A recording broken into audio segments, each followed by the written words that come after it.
A las 8 de la mañana del 9 de enero de 1945, el cabo Patrick Red Malley permanecía de pie en la parte trasera de un semioruga que avanzaba con estruendo.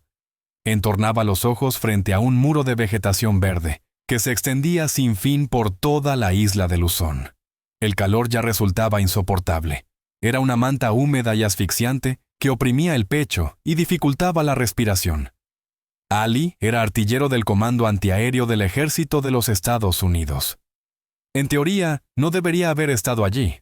Su trabajo consistía en mirar hacia arriba. Sus manuales de entrenamiento estaban llenos de siluetas de cazas cero japoneses y bombarderos Betty. Había pasado meses aprendiendo a adelantarse a un objetivo que se desplazaba a casi 500 kilómetros por hora contra un cielo azul y despejado. Pero aquella mañana no había cielo. Solo existía la selva. Un techo de 3 capas formado por antiguos árboles de teca y enredaderas entrelazadas que bloqueaban el sol y convertían el mundo en un crepúsculo sombrío y permanente. La fuerza de invasión estadounidense avanzaba hacia el sur en dirección a Manila. Pero avanzar no era la palabra correcta. Se abrían paso a golpes. La selva filipina no era simplemente terreno, era un arma. Una fortaleza viva y caótica que absorbía el sonido y ocultaba ejércitos enteros. Podías estar a 1,5 metros de un búnker y no verlo hasta que el fogonazo del disparo te cegara. El suelo era una mezcla de hojas podridas y barro que arrancaba las botas de los pies. El olor era algo que jamás olvidabas. Olía a tierra húmeda, vegetación aplastada y el dulzón nauseabundo de los cadáveres sin enterrar. Para los soldados de infantería que caminaban junto al vehículo de Ali, aquel lugar era el infierno en la tierra. Caminaban con los hombros encorvados, los ojos saltando de árbol en árbol, esperando el chasquido de un rifle de francotirador que sabían que llegaría. Ali se sentía expuesto. Permanecía de pie en la bañera de un M-16 Multiple Gun Motor Carriage. Para los oficiales de Washington, se trataba de una pieza de tecnología antiaérea de vanguardia. Para los hombres sobre el terreno, era un camión semioruga con una bañera soldada en la parte trasera. Dentro de esa bañera había una torreta motorizada que montaba 4 ametralladoras calibre 50. Se conocía como el montaje cuádruple Maxon.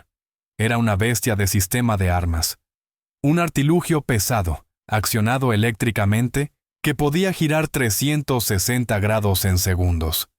Cuando te sentabas en el asiento del artillero, sentías como si estuvieras amarrado a una atracción de feria, equipada con suficiente potencia de fuego para serruchar un destructor por la mitad. Pero en ese momento, Ali se sentía ridículo. Estaba manejando un cañón antiaéreo en un lugar donde no podías ver el aire. Los soldados de infantería que avanzaban penosamente por el barro junto al camión no ayudaban. Miraban el enorme montaje cuádruple y sacudían la cabeza. Se daban codazos y señalaban. No hacía falta escuchar las palabras para saber lo que decían. Se burlaban. Para un soldado raso que cargaba un rifle y una mochila de casi 30 kilos, el M-16 parecía una broma rodante. Era un arma especializada llevada a una pelea a puñetazos. Lo llamaban el vagón de fuego antiaéreo. Preguntaban a la tripulación si planeaban derribar cocos. Preguntaban si el ejército estaba tan desesperado que enviaba cazadores de pájaros a hacer el trabajo de un soldado. Era la burla clásica del soldado de primera línea hacia cualquier cosa que pareciera demasiado elegante, demasiado técnica o demasiado inútil. Honestamente, Ali no podía culparlos. El problema era simple geometría. Un cañón antiaéreo está diseñado para disparar en ángulo alto. Está diseñado para rastrear objetos de movimiento rápido contra un fondo vacío. Pero aquí, los objetivos no estaban en el cielo. Estaban enterrados en el barro. Estaban atados a las copas de los árboles. Se escondían dentro de troncos huecos. La defensa japonesa de Luzón no consistía en mantener una línea. Consistía en desangrar a los estadounidenses por cada centímetro de terreno. Habían construido pozos de araña, pequeños pozos camuflados apenas lo suficientemente grandes para un hombre, y una granada, justo en medio del sendero. Dejaban pasar a los exploradores de vanguardia, Luego aparecían y disparaban a los oficiales por la espalda. Era una forma fantasmal y aterradora de combatir. No combatías a un enemigo, combatías el paisaje mismo. Los comandantes estadounidenses estaban frustrados. Sus grandes ventajas eran la velocidad y la potencia de fuego, pero la selva neutralizaba ambas. No podías conducir tanques a través de árboles de 3 metros de grosor. Los enormes tanques Sherman quedaban atrapados en raíces o se deslizaban de los senderos resbaladizos hacia barrancos. Incluso cuando podían moverse, estaban ciegos. Un comandante de tanque encerrado dentro de su torreta no podía ver al soldado que se arrastraba junto a él con una carga explosiva. La artillería era igual de mala. Si solicitabas un bombardeo pesado, los proyectiles a menudo estallaban en el dosel superior, haciendo llover metralla sobre tus propios hombres en lugar de sobre los búnkeres enemigos debajo. La poderosa máquina de guerra estadounidense, que había arrasado las llanuras de Europa, estaba atascada en una pelea a cuchillo dentro de un invernadero. Entonces, los mandos comenzaron a improvisar. Sacaron unidades de la retaguardia y las lanzaron al frente para ver qué funcionaba. Así fue como la unidad de Ali se encontró asignada a un batallón de infantería en un sendero lodoso que conducía a ninguna parte. Oficialmente estaban allí para protección de convoy, por si la Fuerza Aérea Japonesa decidía hacer una aparición milagrosa. Pero todos conocían la verdad. La Fuerza Aérea Japonesa había desaparecido. El M-16 era peso muerto. Eran 14 toneladas de acero y gasolina consumiendo recursos que podrían haber ido a los fusileros. Ali permanecía sentado en su asiento de cubo, las manos descansando sobre las empuñaduras de control, sintiendo la vibración del motor a través de su columna vertebral. Revisó las lápidas, los grandes y pesados cofres de munición montados a los lados de las armas. Cada uno contenía 200 rondas de munición calibre 50. Tenía 800 rondas listas para disparar con solo tocar un botón, pero 800 rondas de nada si no podía ver un objetivo. La columna se detuvo en seco. Los motores quedaron al ralentí, un coro grave y retumbante en el aire húmedo. Adelante, el hombre de punta había levantado un puño, la señal de congelarse. El silencio que siguió fue pesado. No era un silencio pacífico. Era la clase de silencio que obtienes cuando entras en una habitación y todos dejan de hablar para mirarte. Los insectos de la selva parecieron contener la respiración. Los pájaros dejaron de chillar. Cada soldado en el sendero se dejó caer sobre una rodilla, las armas levantándose, los dedos deslizándose hacia los seguros. Ali encendió la torreta. El motor eléctrico gimió. Un sonido agudo de mosquito que parecía ensordecedoramente fuerte en el silencio. Agarró las empuñaduras y recorrió la torreta de izquierda a derecha, comprobando el mecanismo. Los 4 cañones pesados se movieron con él, siguiendo suavemente. Miró los árboles. Eran gigantes antiguos y masivos con raíces que se retorcían fuera del suelo como serpientes enfurecidas. Enredaderas tan gruesas como la pierna de un hombre colgaban de las ramas, creando una cortina de encaje verde que bloqueaba cualquier vista más allá de unos 10 metros. En algún lugar detrás de esa cortina, unos ojos observaban. Los francotiradores japoneses eran maestros de la paciencia. Se ataban a las ramas superiores, esperando durante horas, a veces días, el disparo perfecto. Usaban pólvora sin humo para que no pudieras ver de dónde venía el disparo. Apuntaban a los operadores de radio y a los médicos. Intentaban quebrar el espíritu de la unidad, hacer que temieran dar un solo paso. Al mirar los rostros de los muchachos en la zanja junto a su camión, Ali podía ver que estaba funcionando. Estaban aterrados. Un teniente caminó de regreso por la línea, agachándose. Se detuvo junto al M-16. Miró hacia Ali, limpiándose el sudor y la mugre de la cara. No parecía contento de ver el camión antiaéreo. Parecía un hombre que había pedido un martillo y le habían entregado una flauta. «Mantén los ojos abiertos, cabo», susurró el teniente, la voz tensa por el estrés. «Tenemos informes de actividad intensa adelante. Búnkeres, casamatas, todo». Miró los cañones cuádruples y escupió en el suelo. Intenta no derribar ninguna nube. Muy bien. Necesitamos ver hacia dónde vamos. Era un disparo de despedida, un pequeño golpe para recordarle al artillero su lugar. El teniente siguió adelante, dejando a Ali hirviendo en el calor. El insulto dolió, pero Ali lo reprimió. Revisó su mira óptica. Era una compleja telaraña de anillos y retículas diseñada para calcular el ángulo de adelanto de un avión en picada. Era inútil aquí. A 50 metros, la mira era solo una distracción. Decidió ignorarla. Apuntaría guiándose por las trazadoras. Cada quinta ronda en las cintas era una trazadora, una bala con una bengala química en la base que ardía en rojo brillante. Permitía ver hacia dónde iba tu fuego, como un chorro de agua de una manguera. Si comenzaba el tiroteo, simplemente pintaría el objetivo con luz roja. La orden llegó por la línea para moverse. El conductor hizo crujir las marchas, y el semioruga se sacudió hacia adelante. Las orugas chirriaron en el barro. Ali giró la torreta a la posición de las 12 en punto, mirando directamente hacia adelante sobre la cabina. Mantuvo los pulgares suspendidos sobre los gatillos de mariposa. La burla era completa. La infantería los trataba como turistas. El manual decía que estaban usando el arma equivocada. La selva decía que estaban ciegos. Pero mientras la columna rodaba más profundo en las sombras del valle, acercándose a una curva en el sendero que parecía una boca negra esperando para tragarlos, el tiempo de las bromas se estaba agotando. La emboscada japonesa estaba preparada. No eran solo unos pocos francotiradores esta vez. Era una zona de exterminio. Y cuando la trampa se cerró de golpe, el manual no importaría. Lo único que importaría serían los 4 cañones pesados mirando hacia el abismo verde. Ali tomó una bocanada del aire podrido y esperó a que el mundo explotara. La trampa no se activó con un grito o una bengala de señales.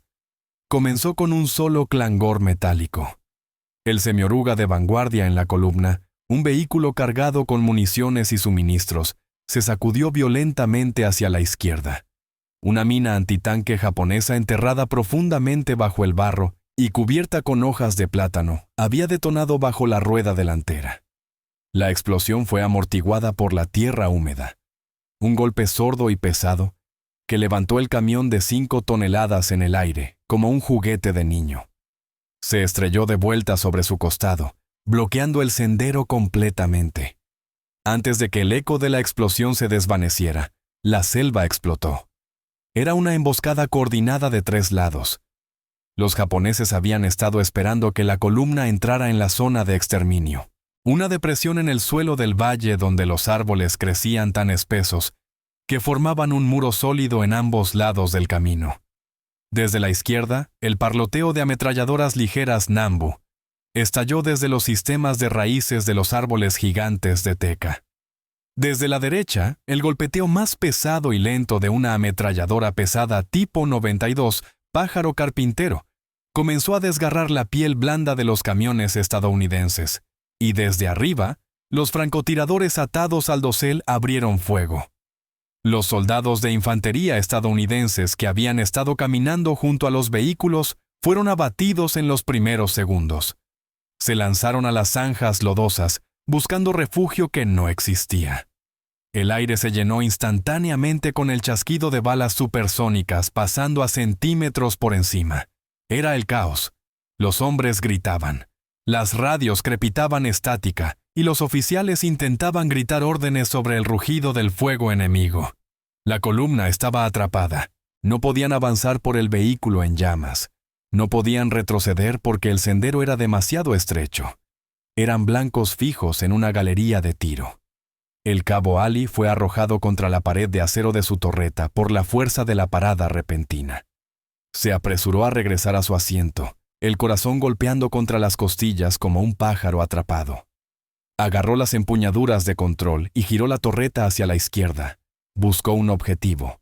Buscó un fogonazo, un casco, un movimiento, cualquier cosa. No vio nada. Solo vio el muro verde. Los japoneses estaban disparando a través de estrechas rendijas de tiro cortadas en la base de los árboles. Disparaban desde detrás de troncos cubiertos de musgo. Eran invisibles. Ali apretó los gatillos de su palanca de control, enviando una ráfaga corta de fuego calibre 50 hacia los árboles. Las trazadoras se perdieron en las hojas y desaparecieron. Era como arrojar guijarros a un estanque. La selva tragaba las balas sin un sonido. ¿Dónde están?, gritó Ali, la voz quebrándose. «No puedo verlos». El sargento de infantería cerca de la oruga levantó la vista desde el barro, el rostro manchado de sangre. Señaló con una mano temblorosa hacia un grupo de árboles masivos a 50 metros de distancia. «Están en las raíces», gritó el sargento.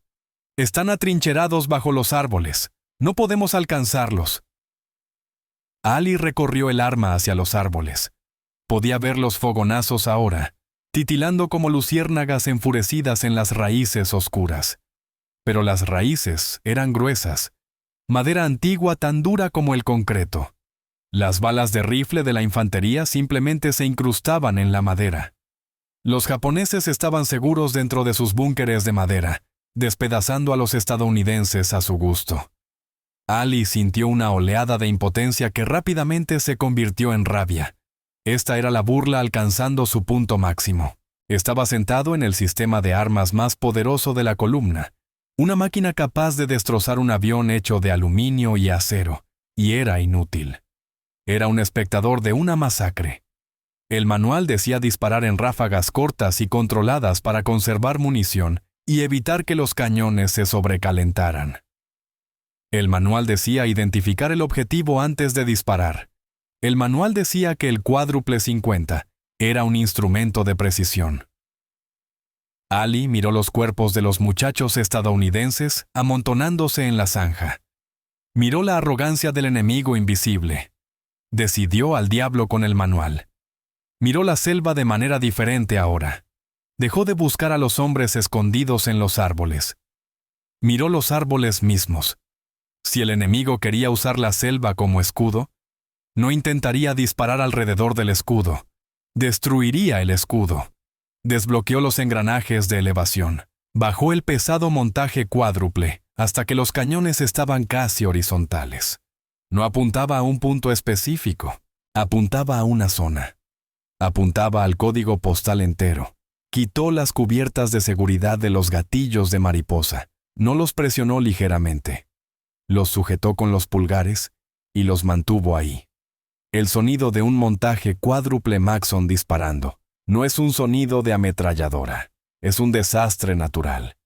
Cuando 4 ametralladoras pesadas disparan simultáneamente, no hacen ra-ta-ta-ta. Se fusionan en un solo desgarro continuo que suena como si un gigante rasgara lona pesada. Es una vibración de baja frecuencia que sientes en los dientes y en los huesos. Ali liberó a la bestia. Los 4 cañones estallaron en una luz estroboscópica cegadora de fogonazos. 2000 rondas por minuto de munición incendiaria perforante salían disparadas del camión. Esto no era fuego de supresión, era una goma de borrar.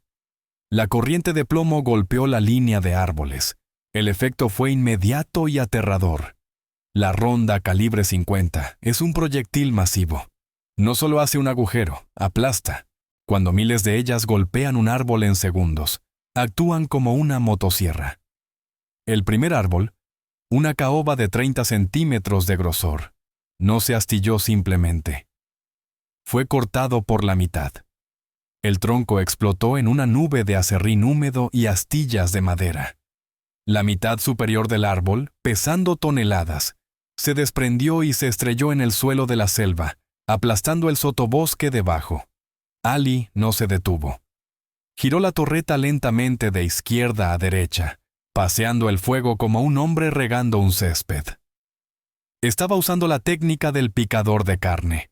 No disparaban a objetivos. Cortaba el bosque. Las trazadoras parecían un rayo láser sólido de luz roja, conectando su camión a la selva. Las enredaderas que habían estado ocultando a los francotiradores fueron destrozadas instantáneamente. El denso matorral que cubría los pozos de araña fue convertido en pasta verde. Las rondas pesadas perforaron los sistemas de raíces de los árboles de teca, convirtiendo la madera dura en astillas.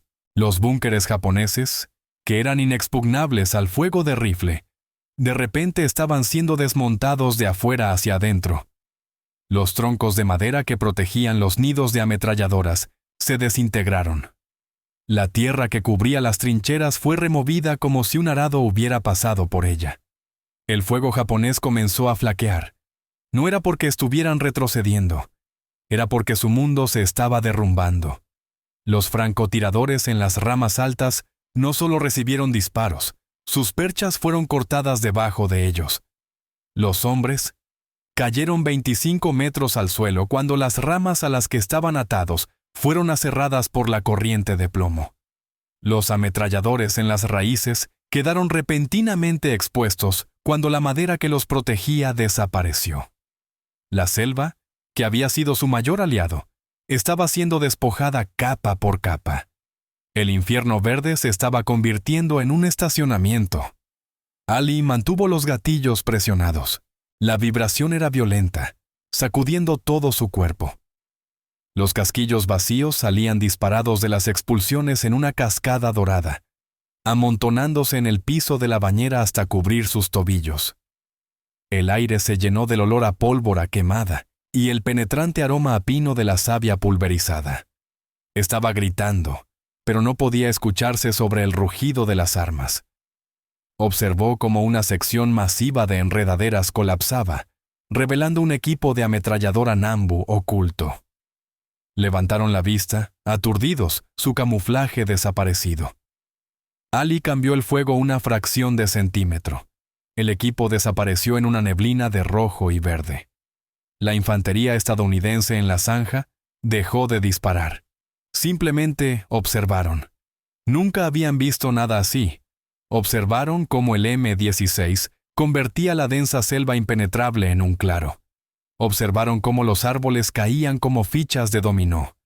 Observaron cómo el inútil camión antiaéreo se convertía en la mano de Dios.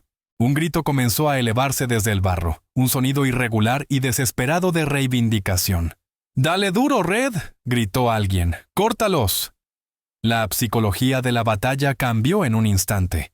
Los estadounidenses ya no eran las víctimas. Tenían al monstruo de su lado, pero el arma tenía una debilidad. Tenía hambre. Los cofres de munición en el costado del montaje, las lápidas, contenían 200 rondas por arma.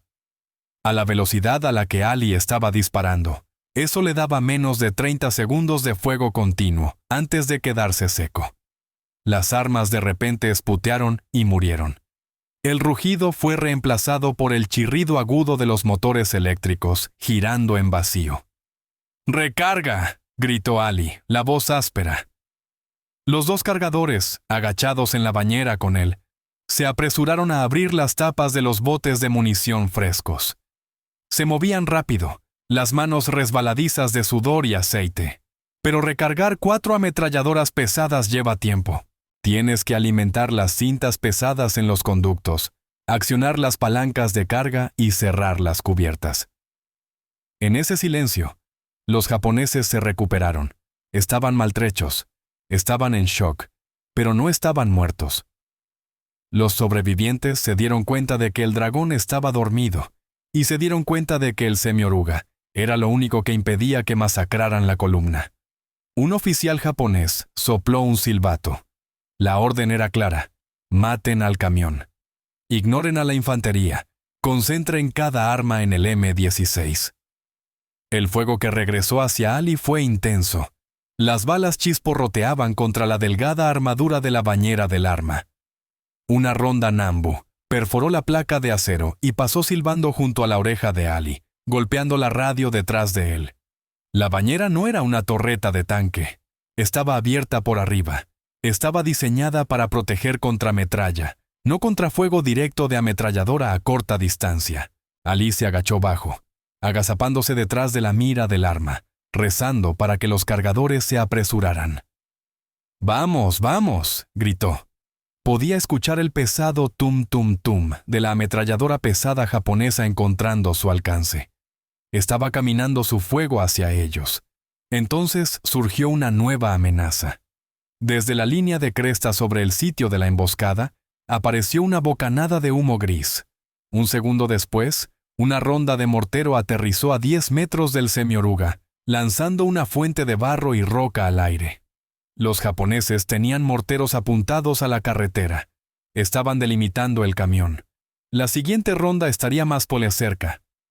La siguiente después de esa sería un impacto directo. Si un proyectil de mortero caía en la bañera abierta, la tripulación se convertiría en niebla rosa. ¡Arriba!, gritó uno de los cargadores, cerrando de golpe la última cubierta de alimentación. ¡Armas arriba! Ali se levantó de detrás del escudo. No buscó las ametralladoras, buscó la cresta. Vio el humo. Giró la torreta, elevando las armas. El picador de carne estaba de vuelta en línea. Presionó los gatillos. El rugido regresó. Paseó el fuego por la ladera, destrozando el matorral, cazando el equipo de mortero.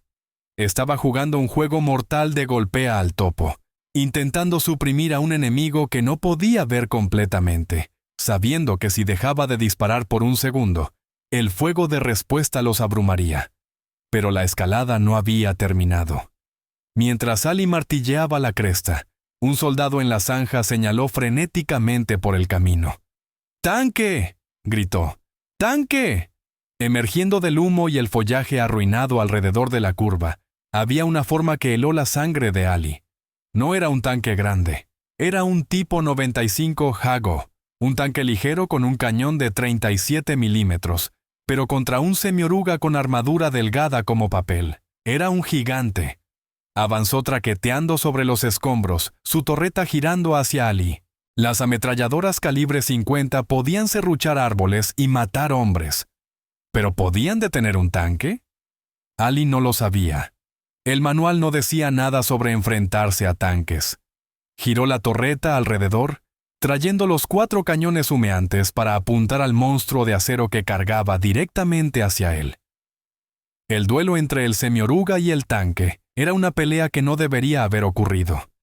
Era un desajuste de física que pertenecía a una caricatura, no a una zona de guerra.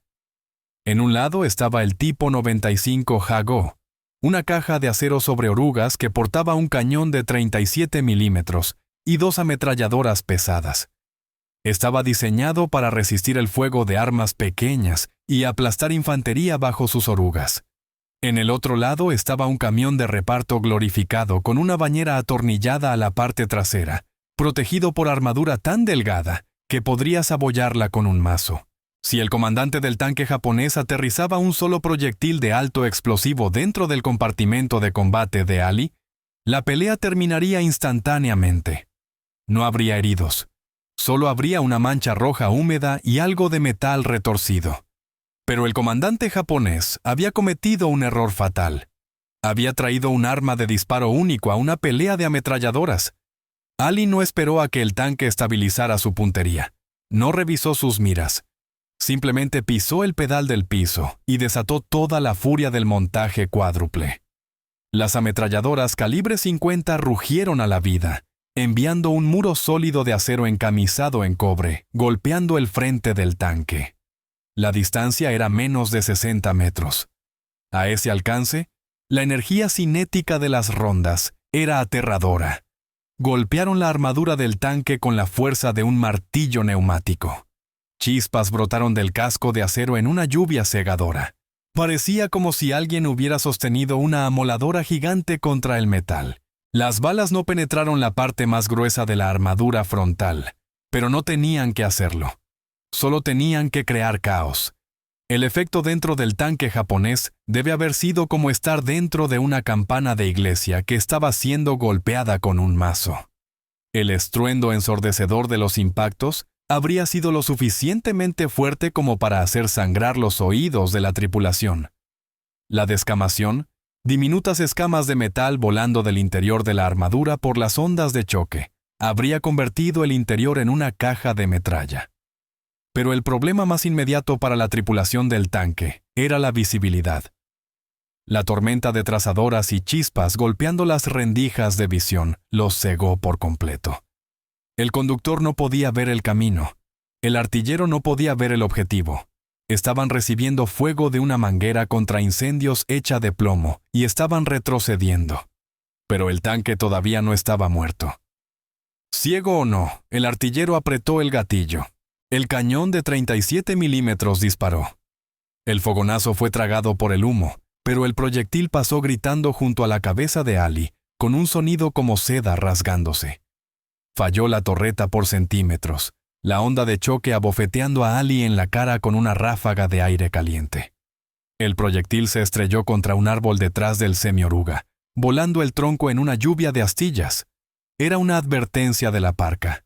Ali sabía que no tendría suerte 2 veces. Tenía que matar al tanque antes de que el artillero pudiera recargar y corregir su puntería. Cambió su fuego. Dejó de apuntar al casco y bajó los cañones al suelo. Apuntó a las orugas. Un tanque es un monstruo aterrador, pero se para sobre patas muy frágiles. Las orugas están hechas de eslabones de acero unidos por pasadores. Si rompes la cadena, el monstruo se convierte en un fortín. Ali concentró las 4 corrientes de fuego en la oruga izquierda del jago. Las ametralladoras pesadas actuaron como un soplete. Las rondas perforantes golpearon la rueda dentada motriz y los eslabones de la oruga. El metal gimió y chisporroteó bajo el asalto. Luego, con un fuerte chasquido metálico que fue audible incluso sobre el rugido de las armas, la oruga se rompió. La tensión en la cadena se liberó, y el pesado cinturón de acero se desenrolló en el barro como una serpiente muerta. El tanque, que había estado cargando hacia adelante, de repente se sacudió violentamente hacia la izquierda. La oruga derecha siguió girando, empujando el vehículo en un giro salvaje e incontrolado. Se deslizó lateralmente, resbalando en el barro, exponiendo su armadura lateral más delgada a las armas de Ali. Este era el tiro mortal. Ali paseó el fuego por el costado del casco. Apuntó a las rejillas de ventilación del motor en la parte trasera, las branquias donde el tanque respira. Las rondas, calibre 50, perforaron las delgadas persianas de acero como un perforador de papel atravesando cartón. Se estrellaron contra el bloque del motor, agrietando los cilindros e incendiando las líneas de combustible. Un segundo después, el tanque se estremeció.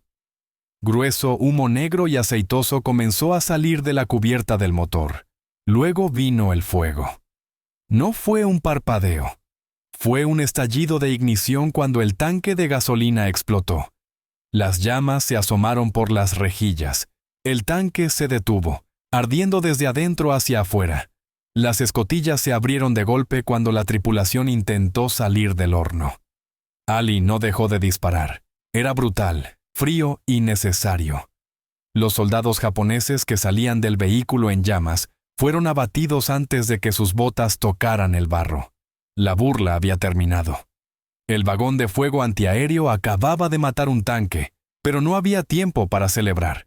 La guerra en la selva de 1945 no te daba descansos de medio tiempo. La destrucción del tanque había sido una distracción.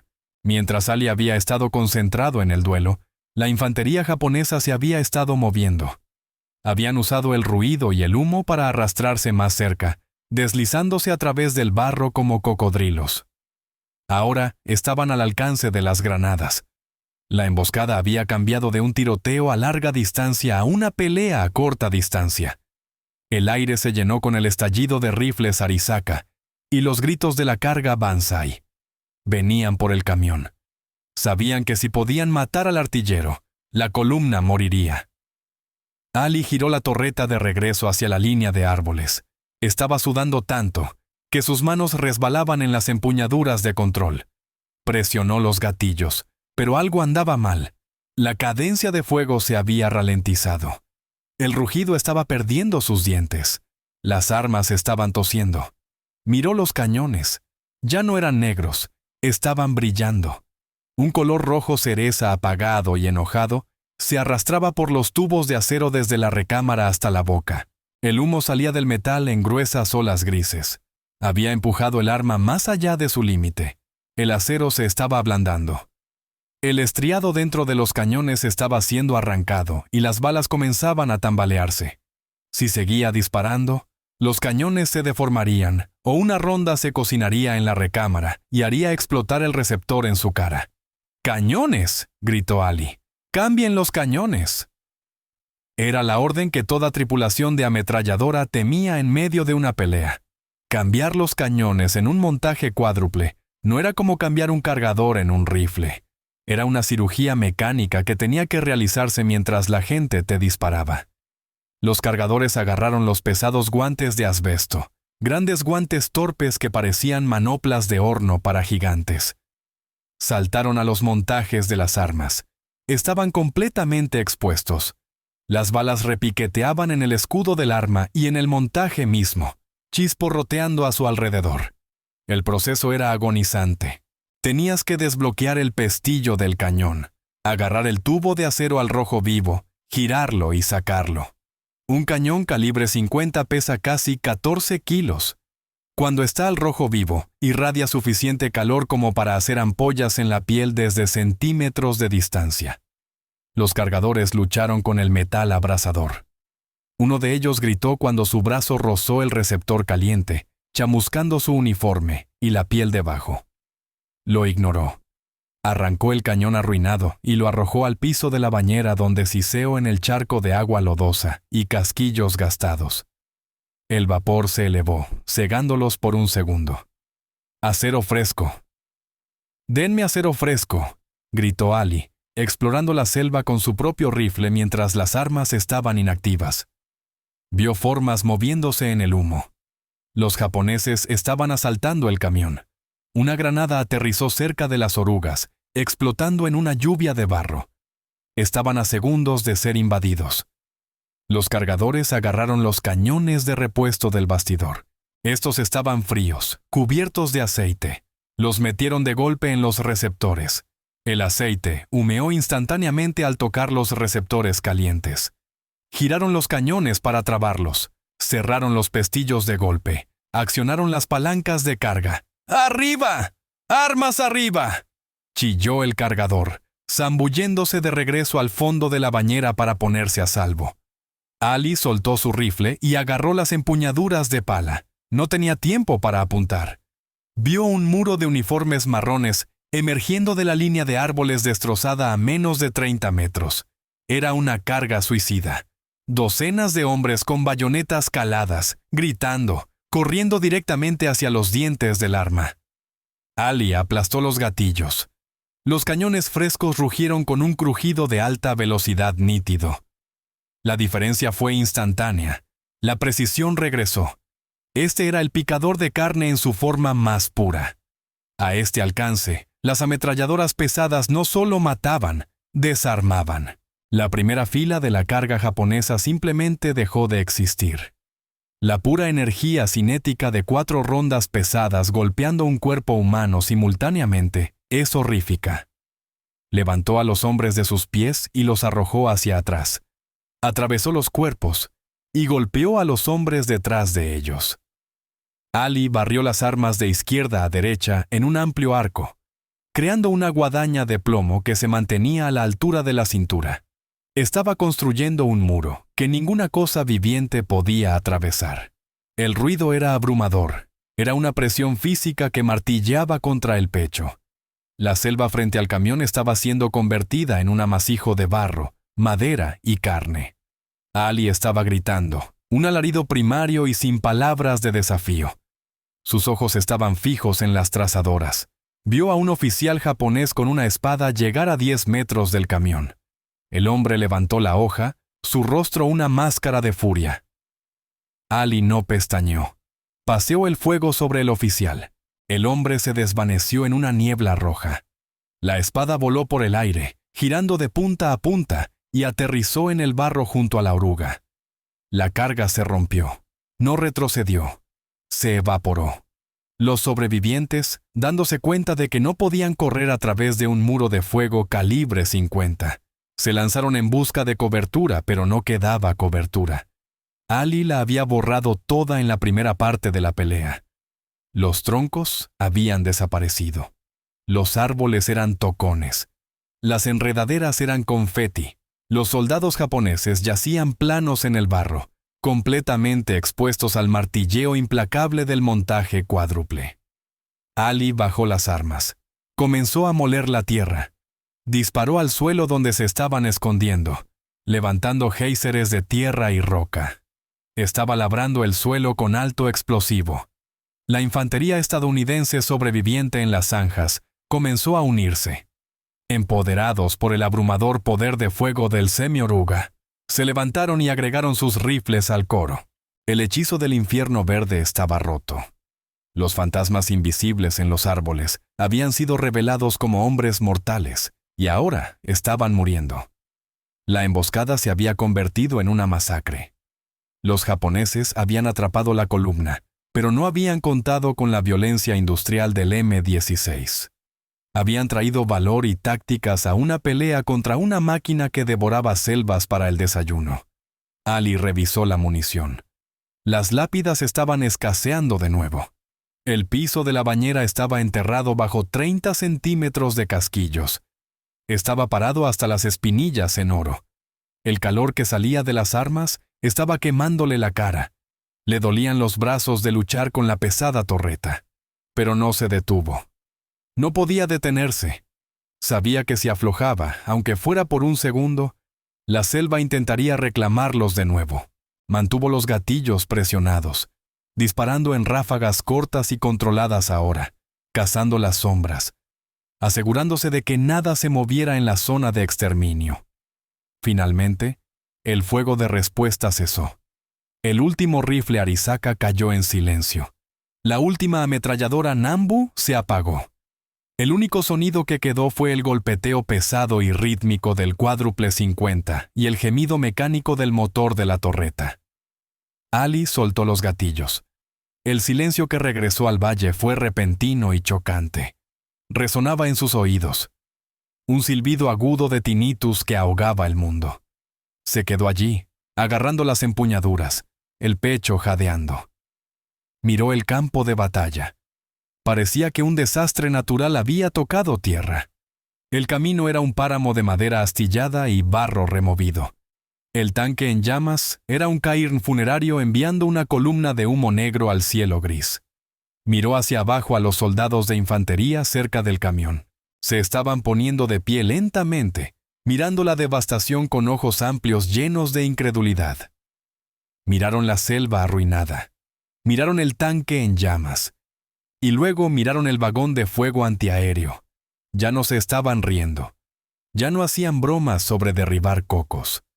Estaban mirando a Ali y su tripulación con el tipo de reverencia usualmente reservada para íconos religiosos. Uno de los soldados, un sargento curtido con un cigarro apretado entre los dientes, caminó hasta el costado del semioruga, palmeó la placa de armadura lodosa, miró hacia Ali, su rostro cubierto de mugre.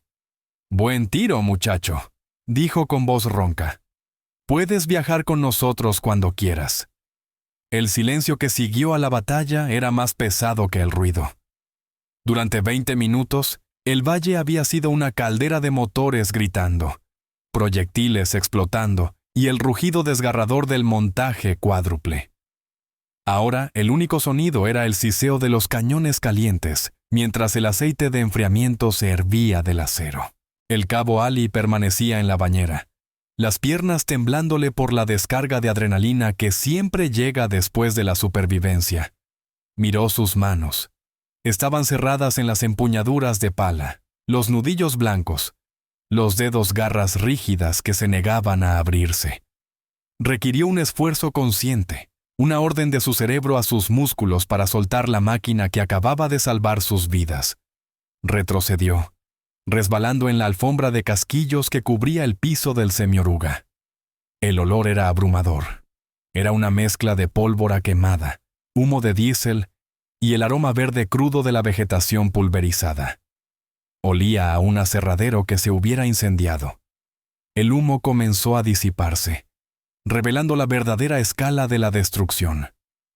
Los soldados de infantería que se levantaban lentamente de las zanjas lodosas caminaron hacia adelante para inspeccionar el trabajo.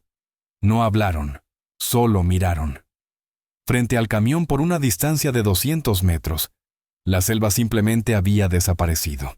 No solo estaba dañada, había sido borrada. La luz del sol, que había sido bloqueada por el triple dosel durante siglos, ahora se derramaba sobre el suelo del bosque, iluminando la carnicería en detalle brillante y duro.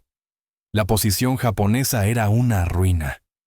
Los búnkeres que habían sido invisibles una hora antes, ahora eran agujeros abiertos en la tierra, sus techos de madera destrozados en astillas. Los cuerpos de los soldados enemigos yacían dispersos entre los escombros, su camuflaje arrancado por la tormenta de plomo. El tanque ardiente estaba sentado en medio del claro, una lápida de hierro negro marcando el final de la emboscada. Los soldados estadounidenses caminaron por la zona de aserrín, pateando los montones de virutas de madera. Miraron de vuelta al M-16. El vagón de fuego antiaéreo estaba allí, su pintura rayada, su armadura abollada, sus cañones manchados de negro con carbón. Ya no parecía una broma, parecía la cosa más malvada sobre ruedas. La columna finalmente se puso en movimiento de nuevo. Los ingenieros empujaron el vehículo destrozado de vanguardia fuera del camino con una excavadora, y los motores rugieron a la vida, pero el ánimo había cambiado. Cuando el M-16 pasó junto a los escuadrones de infantería, los hombres no miraron hacia otro lado. No se burlaron, saludaron, levantaron los pulgares. Algunos de ellos palmearon el costado del semioruga como si fuera un perro de caza galardonado. Habían visto al elefante y sabían quién lo había matado.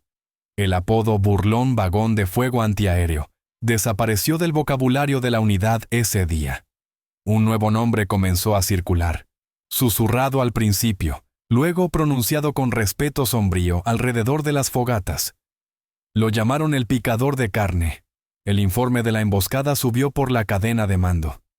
Los oficiales leyeron las listas de bajas, que fueron sorprendentemente bajas para los estadounidenses y catastróficamente altas para los japoneses. Leyeron el informe de gasto de munición, que fue astronómico, pero principalmente leyeron las descripciones de la modificación del terreno. Los expertos en Washington habían diseñado el M-16 para proteger aeródromos de bombarderos en picada. Habían escrito manuales sobre ángulos de adelanto y velocidades de seguimiento. Pero los soldados en Filipinas habían tirado el manual al barro. Habían descubierto que 4 ametralladoras pesadas eran la solución definitiva para la guerra en la selva. No necesitabas ver al enemigo. Solo necesitabas eliminar el lugar donde se estaba escondiendo. El picador de carne se convirtió en una leyenda en el teatro del Pacífico. Cambió la forma en que se libraba la guerra sobre el terreno. Los comandantes de infantería dejaron de pedir tanques para despejar búnkeres. Pedían los cuádruples 50. Los ponían al frente de los convoyes. Los usaban para despejar zonas de aterrizaje. Los usaban para barrer crestas. El sonido del montaje cuádruple se convirtió en el sonido de la seguridad para el soldado estadounidense y el sonido del apocalipsis para los japoneses. Era un arma que no solo suprimía al enemigo, los abrumaba psicológicamente. No hay moral lo suficientemente fuerte como para resistir un arma que derriba el bosque a tu alrededor. El cabo Redem Ali terminó la guerra sin derribar un solo avión. Nunca le hizo un rasguño a un Zero o a un Betty. Por la definición estricta de su título de trabajo, fue un fracaso. Pero para los hombres del batallón de infantería que escoltó hasta Manila, fue un ángel guardián. Mantuvo a su tripulación con vida. Mantuvo la columna en movimiento. Sobrevivió al infierno verde no siendo más inteligente o sigiloso, sino siendo más ruidoso y más pesado. Demostró que cuando las probabilidades están en tu contra, a veces la única salida es derribar la puerta con 12 toneladas de violencia. Después de la rendición, Ali volvió a casa. Se quitó el uniforme, colgó sus placas de identificación y regresó a una vida que no involucraba despejar emboscadas. Se mudó de regreso al Medio Oeste, lejos de la selva. Consiguió un trabajo en una fábrica, trabajando en una línea de ensamblaje donde el ruido más fuerte era el golpeteo rítmico de una prensa. Era una vida tranquila. Se casó, tuvo hijos y cortaba su césped los domingos. Era un hombre gentil, el tipo de vecino que te prestaría una herramienta y nunca te la pediría de vuelta. Rara vez alzaba la voz. Nunca se metía en peleas, pero su familia notó algo extraño en él. Odiaba las motosierras. Si un vecino estaba cortando un árbol, Ali entraba a la casa y subía el volumen de la radio. No podía soportar el sonido de la madera siendo destrozada. Lo devolvía a ese valle. Traía de vuelta el olor a savia y cordita. Traía de vuelta la vibración de las empuñaduras de pala en sus manos. Nunca habló sobre el picador de carne. Nunca les contó a sus hijos sobre el día que borró el mapa. Esa parte de su vida estaba encerrada en una caja enterrada profundamente bajo las capas de la vida civil normal. Los semirugas M16 no se retiraron tan silenciosamente como Ali. Permanecieron en servicio. Fueron a Corea donde ganaron una nueva reputación cortando oleadas de infantería en colinas congeladas. Conservaron el apodo picador de carne porque nada más encajaba tan bien. Se convirtieron en un símbolo del ingenio mecánico estadounidense, la capacidad de tomar una herramienta diseñada para un trabajo y usarla para dominar un problema completamente diferente. Eran feos, eran ruidosos y eran terriblemente efectivos. Eran la expresión definitiva de la filosofía de guerra de cantina. Si funciona, no es estúpido. Ali y el picador de carne le enseñaron al ejército una lección brutal. Los manuales son solo sugerencias, y los expertos no siempre saben qué es lo mejor. Cuando estás acorralado, no sigues las reglas, las reescribes con artillería pesada. El M16 fue construido para mirar al cielo, pero encontró su gloria mirando al barro. Era una máquina sin propósito hasta que un cabo desesperado decidió convertirla en una motosierra. Nos recuerda que la historia no la hacen las armas mismas, la hacen las manos que la sostienen. La hacen el miedo, el coraje y la negativa obstinada a morir que vive en el corazón del soldado común. Si disfrutaste este recorrido por la selva, queremos saber de dónde nos estás viendo. Comparte en los comentarios si alguien de tu familia sirvió en algún conflicto, o si ya conocías esta historia antes de hoy. Gracias por acompañarnos.